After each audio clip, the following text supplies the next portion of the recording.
Doutor Eduardo e doutor delegado, doutor Eduardo e doutor Hugo, 2 delegados de polícia aqui, um do Paraná e um do Ceará. Eu queria que vocês explicassem para a gente como é, na prática, qual é o trâmite para que a gente consiga fazer valer o direito penal do inimigo. Qual é o trâmite legal disso? Ponto. E aí, quais são as dificuldades que nós teremos para implantar essa realidade? Essa é a dúvida número 1, que é uma dúvida muito recorrente.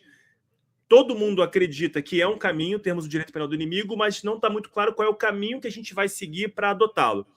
E aí, 2, o quanto isso pode impactar, por exemplo, na operação de um delegado de polícia. Então, um policial militar, lá no flagrante delito, prendeu o indivíduo, levou esse indivíduo para a delegacia, é um faccionado, o quanto pode impactar no uso da autoridade policial para a manutenção dessa pessoa presa. Então, por favor, doutores. O que seria necessário mudar, né, para a gente implantar esse direito penal do inimigo? Primeiro, a gente tem que estabelecer o que seriam os inimigos, né, que para nós já está fácil, que são as facções criminosas, né? Cada estado conhece a sua, cada polícia já está mapeado. Todos nós trabalhamos na segurança pública sabemos. Aqui no Paraná, o pessoal, apesar de não termos esse domínio de território, a gente tem muito uso da questão financeira das facções, né? Então, aqui no Paraná e Santa Catarina também é um estado que é muito utilizado para lavagem de dinheiro, né? Essas questões, até para onde eles moram, a gente vê muita coisa nesse sentido. Mas a gente vai estabelecer quem são os inimigos, o que são inimigos, né? Quem são os inimigos. Então, são tais pessoas que pertencem a tais facções, né? Então, se você pode estabelecer até a questão dele utilizar símbolos, dele se auto-identificar, dele ter conversa de declarações dele. Então identificamos os inimigos. A partir disso, a gente estabelece o que vai ser feito com essa pessoa, né? Para nós, do Partido Missão, é deixar essa pessoa fora de circulação para o resto da vida, né? Então a gente... Doutor, desculpe interromper, mas só para implementar a dúvida. O direito penal do inimigo, eu não sou uma pessoa do direito, né? Eu sou pedagogo, sou bombeiro militar. O direito penal do inimigo, ele é uma parte de um novo código, ele é uma parte do Código Penal já existente, ou seria um outro Código Penal, um segundo Código Penal? Vai, Hugo. Vai, Hugo. Só complementando aí o que o amigo Kruger estava falando aí. Essa questão do direito penal do inimigo, de forma bem concreta, a gente precisa estabelecer para que ele seja colocado na prática, como está estabelecido no livro amarelo, 2 situações, né? A primeira, o estado de defesa, porque aí no estado de defesa certas regras constitucionais elas são flexibilizadas. E aí, nesse estado de defesa, o Renan pode, já nos primeiros dias de governo, ele pode já entrar com ação de choque e banho de lei e ordem no país. Agora, esse estado de defesa, ele tem que passar por uma votação do Congresso Nacional e ser aprovado pelo Congresso Nacional. Então, o Renan entra, ele decreta e o Congresso avaliza. O Congresso avalizou, Renan começa a pôr em prática com regramentos processuais penais e flexibilização de direitos de certos grupos criminosos, que hoje a Constituição, de certa forma, ela impede que haja uma ação imediata, como no estado de defesa vai poder ocorrer. A médio e longo prazo, a gente precisa mudar a Constituição. Isso aí é claro.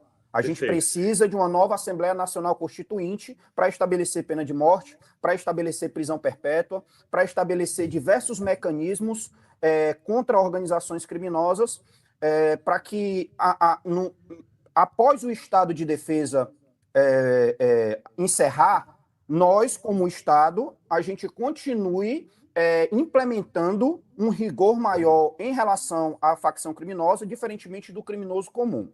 E aí vão vir algumas pessoas do direito que vão falar de uma situação chamada, e aí eu vou ter que entrar aqui no juridiquês, mas é inevitável, que eles chamam da teoria da vedação do retrocesso. O que é a teoria da vedação do retrocesso? A lei não retroage para pior, né? Só retroage para melhor. A lei não retroage para pior. Isso foi um entendimento da Alemanha que foi trazido para cá, mas esse entendimento da Alemanha a gente consegue desconstruir com outro entendimento alemão trazido para cá por um dos ministros atuais do STF, chamado Gilmar Mendes. O Gilmar Mendes trouxe também para cá, para o Brasil, uma segunda teoria, que é um outro viés do princípio da proporcionalidade, que é o princípio da vedação da proteção deficiente. O que é que esse princípio diz? Ele diz que o Estado ele tem obrigação de dar uma proteção eficiente para o cidadão. E a própria Constituição, ela está lá nos seus primeiros artigos, que o poder ele emana do povo.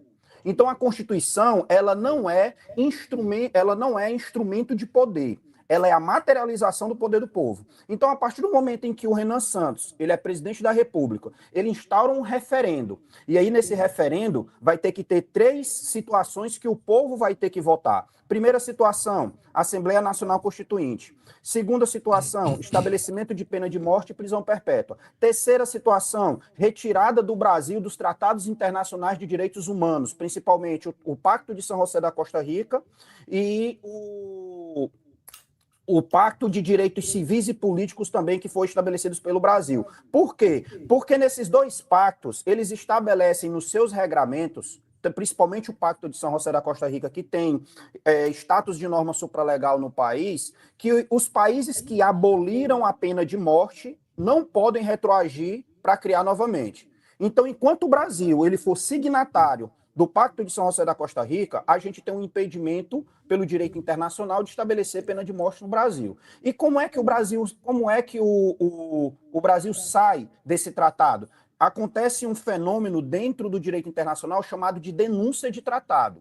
O Estado ele pode denunciar o tratado dizendo que não quer mais ser signatário daquele tratado. E aí, como o Pacto de São José da Costa Rica passou por votação no Congresso, ele teria que, em tese, passar por essa votação do Congresso. Só que o que é o Congresso? O Congresso ele é a representação do próprio povo, através de seus representantes políticos. E qual é o ônus, Hugo? Qual é o ônus de eu tirar o país signatário, tirar o Brasil do Tratado de Paz da Costa Rica, por exemplo, de Direitos Humanos da Costa Rica? Qual é o ônus disso?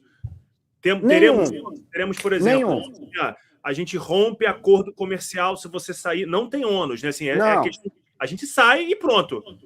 Porque entenda uma coisa, o Pacto de São José da Costa Rica ele é um documento de 67, se eu não me engano. Ele é anterior à própria Constituição. Ele traz mecanismos de garantias de direitos sociais e individuais que a própria Constituição já trouxe. Então, em 88, a Constituição ela foi muito mais além do que o próprio Pacto de São José da Costa Rica. Só que o Pacto de São José da Costa Rica hoje, ele trava muita coisa no Brasil. Ele trava pena de morte, ele obrigou a legislação a se adequar a essa baixaria de audiência de custódia que hoje nós temos. Ele criou diversos mecanismos e o Brasil ele acaba sendo obrigado, porque como ele trata como ele é uma norma supralegal, ele na hierarquia das leis, ele está acima do Código Penal, de processo penal e de execução penal. Então a gente tem que tirar o Pacto de São José da Costa Rica, não é que a gente vai violar direitos humanos, não é isso. A gente precisa tirar essa trava legal que a gente tem hoje, saindo do pacto, nem que depois a gente volte. Porque o Pacto de São José da Costa Rica, ele não impede o país de ter pena de morte ou prisão perpétua. O que ele impede é o seguinte, se eu tiver abolido, eu não posso colocar mais. Perfeito. Então, qual seria o movimento? De forma bem resumida, referendo. Desse referendo, teria que ter... O referendo, para quem não entende, para as pessoas fora do direito, existem 2 mecanismos de representação direta, onde a própria pessoa, o próprio povo, ele diretamente decide sobre o rumo de um país. Ele é o plebiscito e o referendo. Tem outros também, mas aqui no Brasil, plebiscito e referendo. O que é o plebiscito? O plebiscito é quando a população ela vota sem ser estimulado o assunto. Esse é o plebiscito. O referendo é quando eu estimulo o assunto e peço para a população dizer se ela aceita ou não. Então, o Renan Santos, presidente, teria que fazer um referendo dizendo: eu quero estabelecer uma nova Assembleia Nacional Constituinte, eu quero estabelecer nessa Assembleia Nacional Constituinte pena de morte e prisão perpétua, e eu quero que o Brasil saia do tratado, principalmente do Pacto de São José da Costa Rica. A população aceitou, o Brasil sai. E aí, aquelas pessoas que falam lá da teoria da vedação do retrocesso, elas não podem mais dizer isso aí, porque, na verdade, é o próprio povo que tem o poder da Constituinte originária, e a Constituinte originária ela é ilimitada, para estabelecer pena de morte e prisão perpétua. Perfeito.